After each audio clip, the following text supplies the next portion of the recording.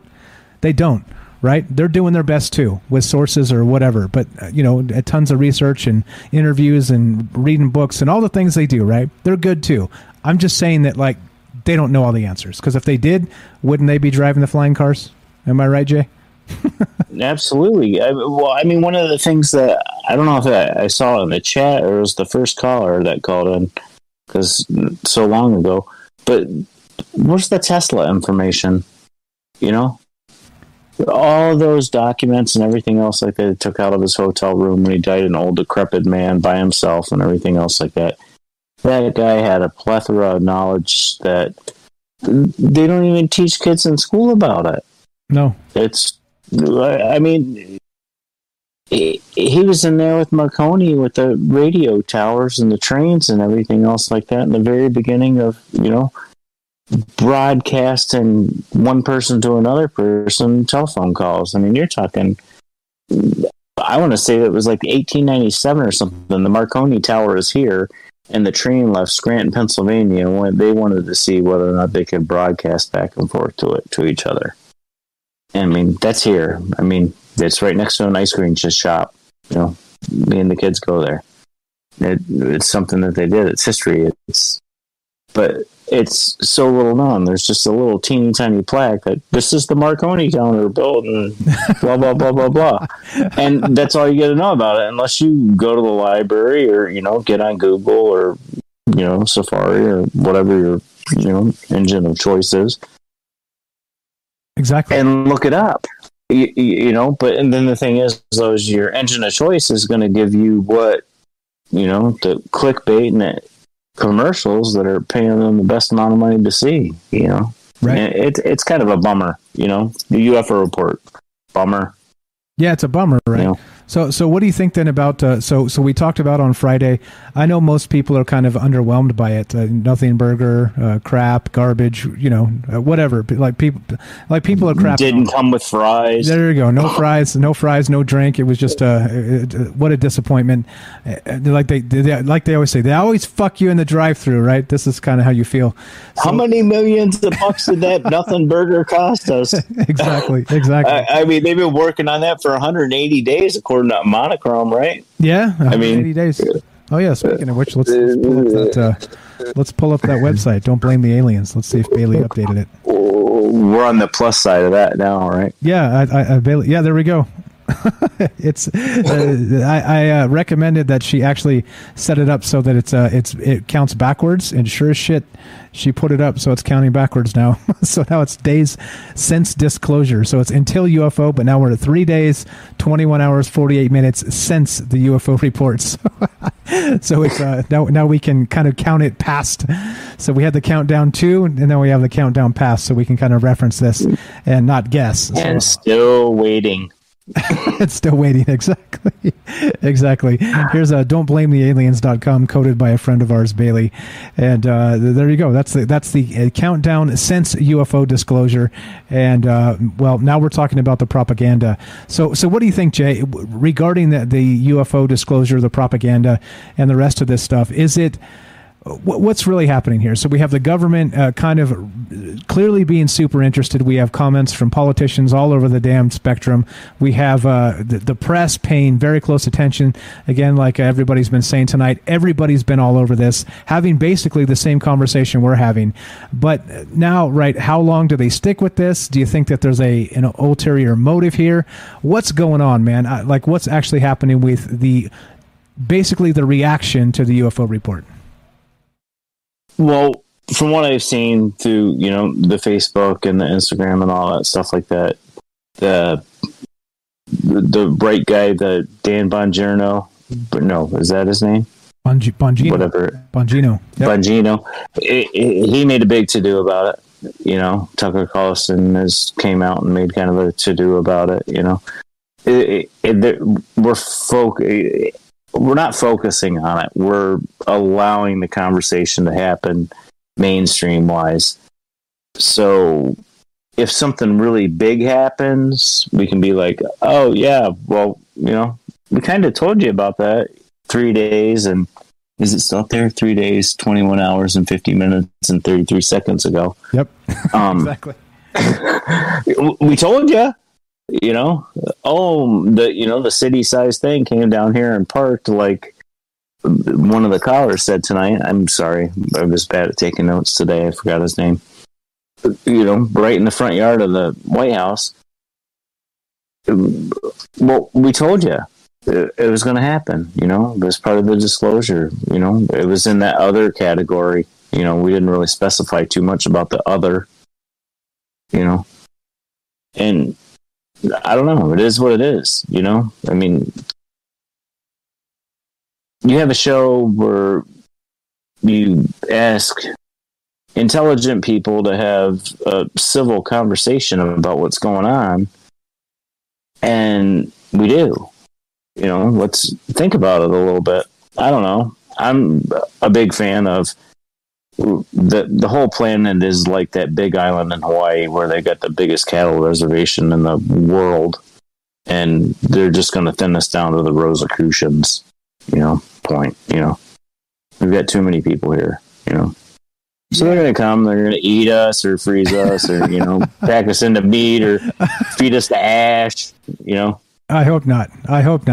I think. Well, I mean, you got the nice packed earth, compacted earth bunker there. Oh yeah, you like the bunker. The bunker. Yeah, well, you need some steel doors, dude.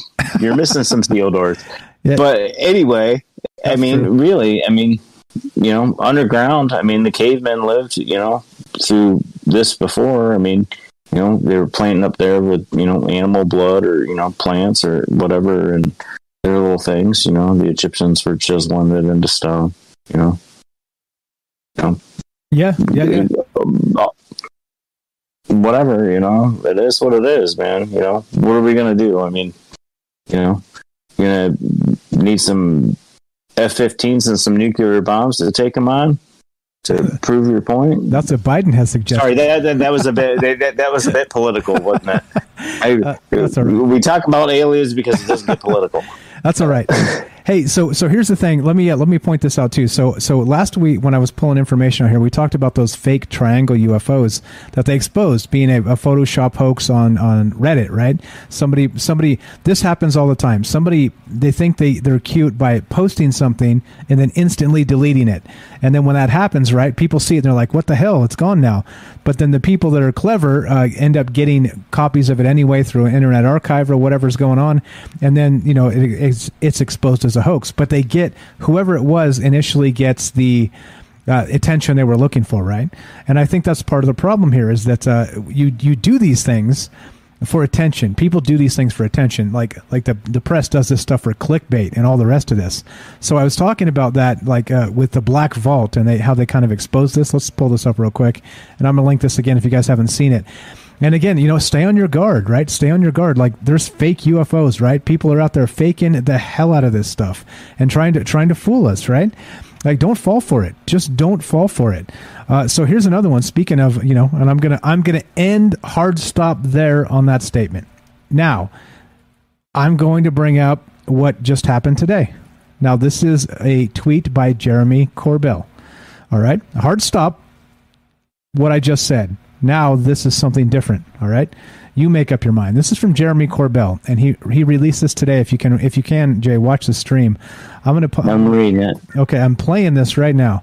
So if you can watch the stream here, it's basically some videos that were released today by Jeremy Corbell, and these are supposed to be from the deck of an aircraft carrier or a ship anyway, a naval ship, a naval military ship, and so this is actually.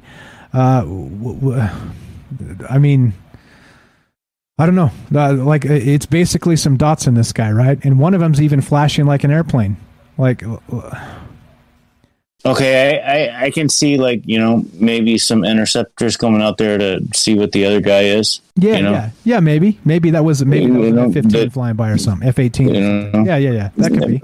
I called in a couple of weeks ago and I was jumping up and down about the college kids next door going to give me what they caught with their camera, and they never did before they moved back to the New York City. Yeah. But yeah, that's similar. Very similar. But I mean, I don't know. So again, I'm gonna link it his Twitter, and he's got a post here where he's talking about going back and forth from white to red though. Yeah. Well, and then the one seems to be flashing just like an airplane would. I don't know. Like I said, it seems to me like this one is less good than the last one, and the last one was not that good at all, right? It got almost instantly debunked, and I don't know. I mean, it's like game vets out there, his truck and stuff like that, and he catches it on his dash cam on his rearview mirror. I mean, what kind of video quality are we really going to get on it? I mean, brilliant lightning storm today could have caught a bazillion awesome pictures if I was taking video and not a picture. But not only that, so we're basically getting so this is the problem I have with all of this, or most of this, is we have these quote notable people, all right, they get leaks from not directly from the military, they get them from military personnel. So clearly that image the video, of those lights in the sky, the UFOs per se, were taken by somebody with a cell phone, right? And then sent to Corbell, who's now releasing them. This is not radar data. This is not gun camera footage. You know what I mean? So it's does it match radar data? Well, who knows? Because we don't have times and dates and all the rest of that stuff, like coordinates. It's impossible to know. Not only that, if it's only picked up by the military, there's no way we would know anyway. It's all classified. But anyway, I mean, Karem says this was the explosive breaking footage that was expected to come. And that's exactly right. Corbell's been teasing this for a week, right? Like, oh, I'm going to release this on the same day as the UFO report. And it's like, oh shit, here we go, right? And then he for whatever reason he couldn't and he didn't. So now we get it today, and it hit just before we went on the show. So I pulled it up and had it ready to talk about. But I don't know, right? So is this any different than clicker bait? Clicker bait. I don't know, dude. I don't know. And again, like I think that I don't know. I'm not going to say any more about Jeremy Corbell because it frustrates me. But it is what it is, right? And here we are trying to figure it out the best of our ability. And yeah, that's that. So I don't know, man. I don't know. Do you think the aliens are here, Jay? I've asked you that 100 times. I'll ask 100 more. I think they've always been here in one shape or form. Somebody put in the chat today when I was sitting there reading it, trying to make sure people weren't being mean to each other. They've always been here. We're probably them. The people that listen to Troubled Minds are probably aliens, I think was the quote in the chat. We are. I mean, the remote viewing and things like that we talk about, people that are seeing the paranormal, the people that are seeing the aliens and stuff like that. One of the jokes, I worked at a bar called the Belmar, and the people that were the regulars there were called Bell Martians, which is kind of funny. That is funny. And that we're going to Mars and all now. But one of the things is, hey, you're alert. The world needs more alerts. Yes, indeed. Yes, indeed. I mean, you have a perspective where you pick things up, and it's like, hey, man, I kind of understand what that person's talking about. Might not agree with it, might not disagree with it. I don't know, but I'll listen to them talk about it. I mean, and there's no reason to get upset. I mean, like think about it. Like you talk politics, you talk religion. That's like the first way to trigger somebody, right? Politics, religion. But even so, like just because you're of a particular religion, it doesn't disclude aliens, right? Like it doesn't. It just doesn't. None of them do. Yeah, none of them really do. Exactly. Ezekiel's wheels, if you want to talk about the Christianity part of it. Yeah. Well, now you've done it. Now you've really pissed everybody. Sorry. I'm just kidding. I apologize. I'm just kidding. We're okay. All right. So let's finish this up. Jay. Do you have a quote for us tonight? Of course I do. Oh, yeah. Fucking right. Why wouldn't I? Well, I don't know. Hey, man, sometimes we're human, right? We're human. All right, so here's the deal. We're going to do the outro with Jay. Again, this is Troubled Minds on Michael Strange. We do this Tuesday, Wednesday, Thursday at 7 p.m. Pacific, which means we'll be back tomorrow.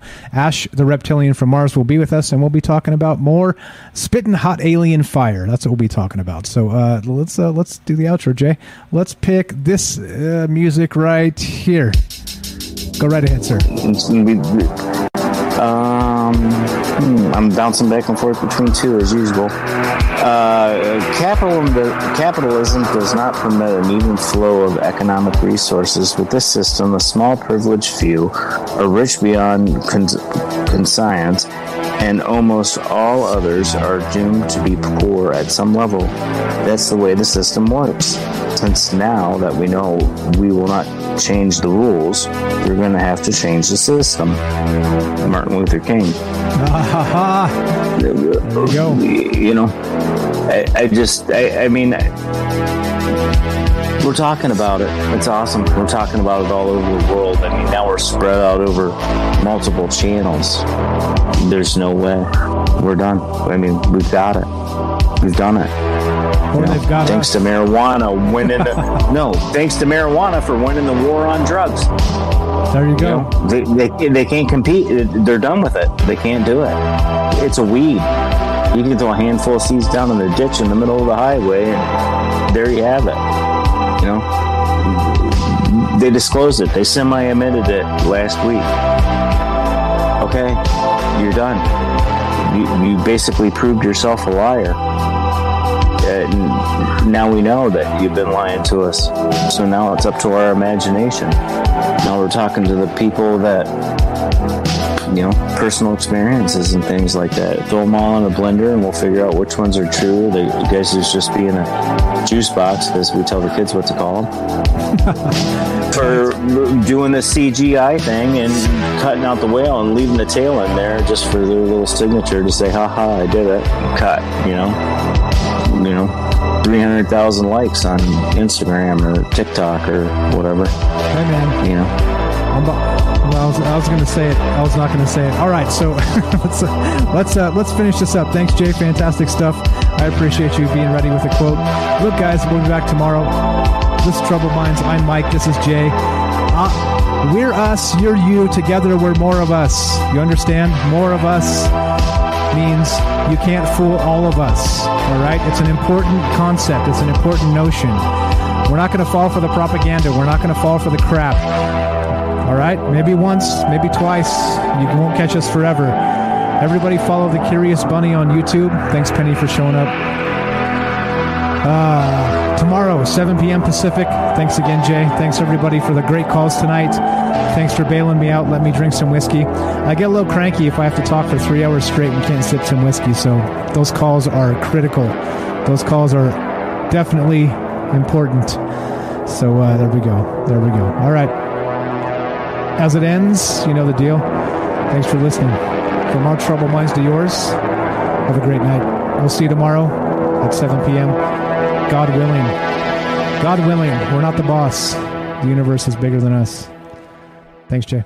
Have a great night, guys. Good night, Mike. Good night, all.